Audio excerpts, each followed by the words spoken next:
Salut les amis de YouTube. Aujourd'hui, on se retrouve pour un film qui a bercé notre enfance. Nous avons grandi avec eux. 7 films sont sortis et ils sont tous excellents. Alors que le film aurait pu finir ainsi. Tu es un Horcrux, Harry.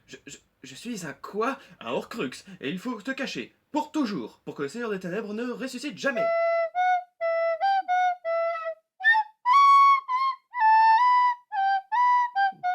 Ouais, bah, fallait voir le film, hein, tant pis pour toi.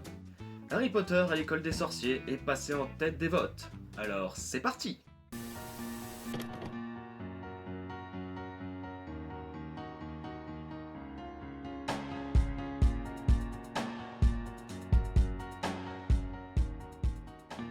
Franchement, si vous n'avez pas vu le film, ou la saga en elle-même, vous avez raté quelque chose d'extraordinaire. La saga Harry Potter a largement laissé sa marque dans l'univers cinématographique, et bien entendu, et en premier lieu, dans la littérature.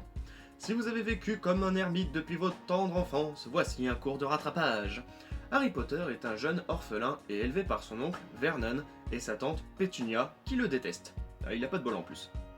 Alors qu'il était haut comme 3 pommes, ces derniers lui ont raconté que ses parents étaient morts dans un accident de voiture.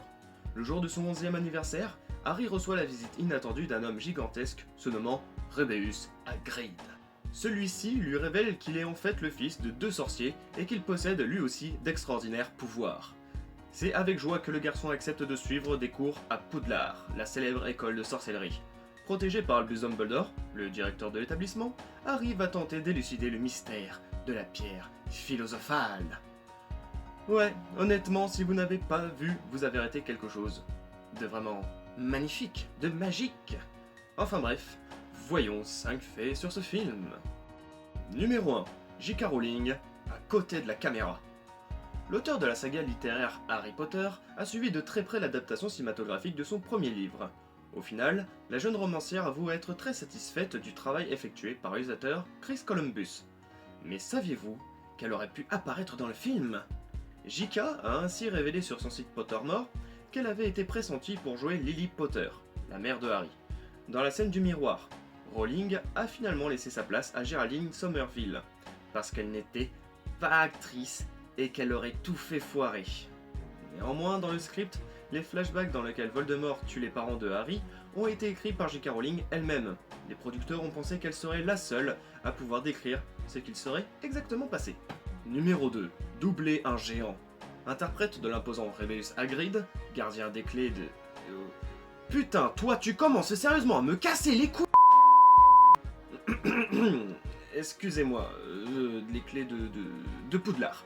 Robbie Coltrane a dû être doublé par un autre comédien géant et massif, sur certaines prises de vue, avant d'accentuer la différence de taille et de carrure de son personnage avec les autres héros du film. Numéro 3. Un caprice. C'est Richard Harris qui incarne l'emblématique directeur de Poudlard, Albus Dumbledore, dans les 2 premiers volets d'Harry Potter. Et pourtant l'acteur aurait pu passer à côté de ce rôle. Celui-ci a révélé avoir accepté le job après que sa petite fille de 11 ans l'ait menacé de ne plus lui parler s'il refusait. Harris décédera 1 an après, peu de temps avant la sortie d'Harry Potter et la Chambre des Secrets au cinéma. Numéro 4. Des auditions uniques. Rupert Grint a décroché le rôle de Ron Weasley après avoir vu l'annonce du casting sur Nosferatu. Oui, désolé, ma prononciation est bordélique, je sais. Sur sa cassette d'audition, il s'est déguisé en sa professeure d'art dramatique et a interprété un morceau de rap disant combien il voulait jouer dans le film.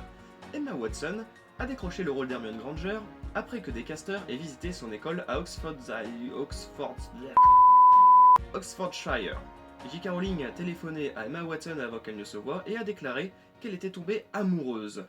Quand elles se sont rencontrées, J.K. Rowling a réalisé qu'Emma Watson était beaucoup plus jolie que l'image qu'elle avait d'Hermione, mais elle a accepté, bien entendu. Et pour finir, Daniel Radcliffe est le dernier des 3 acteurs principaux à avoir été choisi. Daniel Radcliffe a appris qu'il avait eu le rôle dans son bain. Ouais. Son père a répondu au téléphone et lui a ensuite annoncé la nouvelle. Tranquille. Numéro 5. Peeves. Les adeptes du livre auront remarqué l'absence du fantôme Peeves. Et en fait, Rick Mayall a incarné l'esprit. Mais bon, sous les traits d'un fantôme dans des scènes supprimées au montage. C'est con. Le personnage ne sera présent dans aucun des 7 films. Voilà pour ces faits, donc pour l'épisode 26, vous avez le choix entre Pirates des Caraïbes et le secret du coffre maudit, Les Animaux Fantastiques, Sausage Party et Les Gardiens de la Galaxie. Si vous avez aimé la vidéo, lâchez un pouce en l'air et mettez un commentaire pour les votes. Oui, c'est important. Et pour plus de vidéos, abonnez-vous. Je vous dis à la prochaine sur la chaîne.